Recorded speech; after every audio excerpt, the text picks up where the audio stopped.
don't know who I'm talking about. Everybody look at them. Give them a hand. Come on.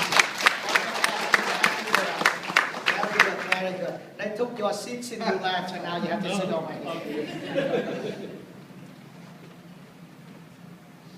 The lawyers knows everything. Or at least they think they knows everything.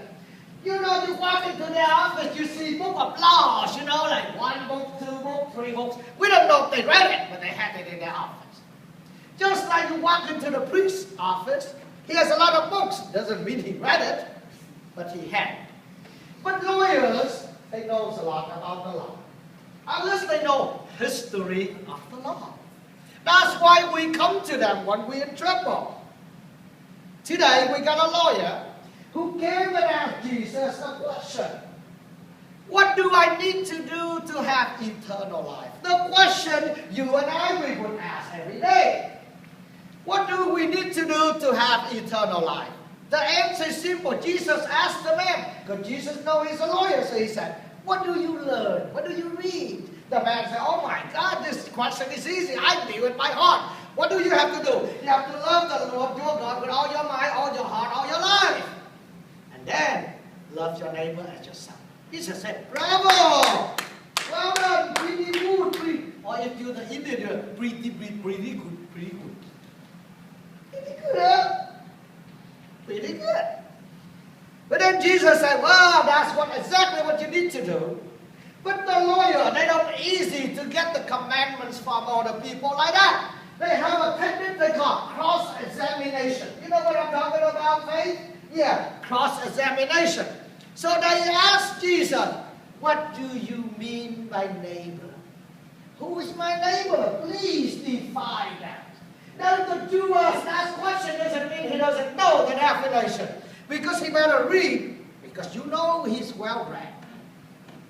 If you read the book of Leviticus, the definition of my neighbors, who's your neighbors, defined as following. That is the sons and daughters of your own people. I say it one more time. The book of Leviticus reminds us that the word neighbors equal sons and daughters of my people. This means who's my people for the Jews? It means the Jews. Come on! Of course not you. Of course not me. Who are the chosen people? The Jews. Very good. So that is the neighbor. You don't look like them, you're not the Jews, you're not. So the Jews know the definition. Now Jesus being cross-examined. He ain't stupid either. He just said, let me tell you a story. Jesus really good at that. He tells the man a story.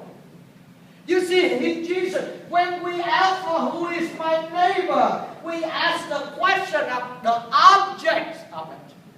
Jesus have turned the word neighbors into the subject of it. And let me explain. If you know, please go ahead and explain. I don't have to. The question we should ask is not, who is my neighbor? But the question Jesus wants us to ask is, who are you the neighbor to? Let me say it one more time. It's not who is my neighbor, but who am I the good neighbor to? That's the question Jesus wants you and I to ask. Now, look around you.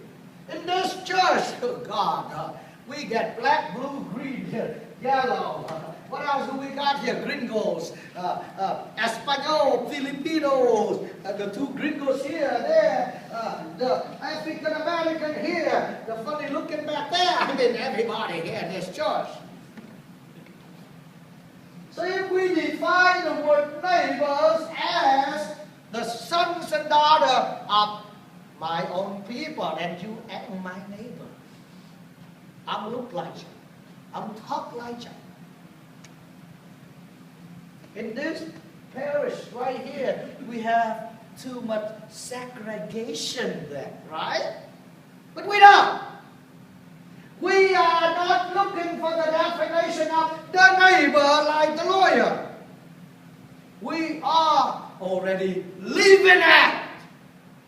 The definition that Jesus tells us, who are we, the good neighbor to? Now look back to your life. Many of you, the Filipinos and the Vietnamese, which is what about 90% of this church right now, except 1, 2, 3, 4, 5, 6, 7, 8 of y'all, out of 100 of you right here. So that's what, 92% of us are not Americanos. We are not gringos and African American. Except 9 of them. We wouldn't be your neighbor, man. And you wasn't ours when we came to this country, when we migrated here, wasn't it? If we don't, we define the word neighbor. I remember 20 years ago I came to this country. I don't know who was my neighbor, but it was really good for me. You know what? They gave me food stamps. That's really darn good, isn't it? They feed me with food stamps. You guys, y'all remember that? That keep me alive.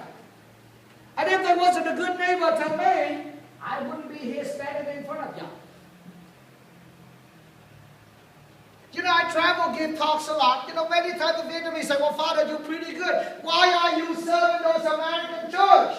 Why don't you go serve the Vietnamese church? I said, that's a little pretty selfish. You know what I'm trying to say? It's a pretty selfish.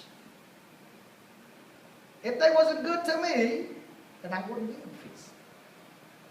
So my dear friends, what is Jesus telling you and I today is stop asking the definition of who is your neighbor and what is neighbor, who is neighbor.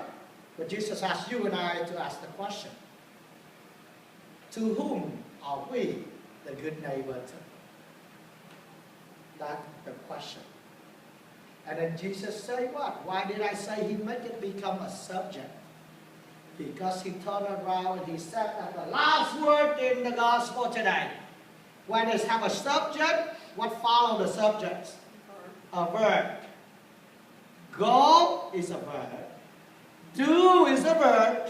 What did he say? Go and do. Double verbs, huh? Likewise. Go and do likewise. That's what it means by good neighbor. You do it unto them. What you laughing at? What you laughing at? I'm glad you're not. Because I may not be a good neighbor to you. You know what I'm talking about? Don't let me be fun about. I call you over here and slap you around. No, I don't do that. I'm a nice guy. I'm a good neighbor. So my dear friend, I'm grateful to be the pastor of this little community of faith, this family of faith, because we don't look like one another, but we are good neighbors to one another. That's what makes me we're different. We accept the difference, but we do what God called us to do. And that's what we should be proud of. Because we have been doing it, so we continue to do so.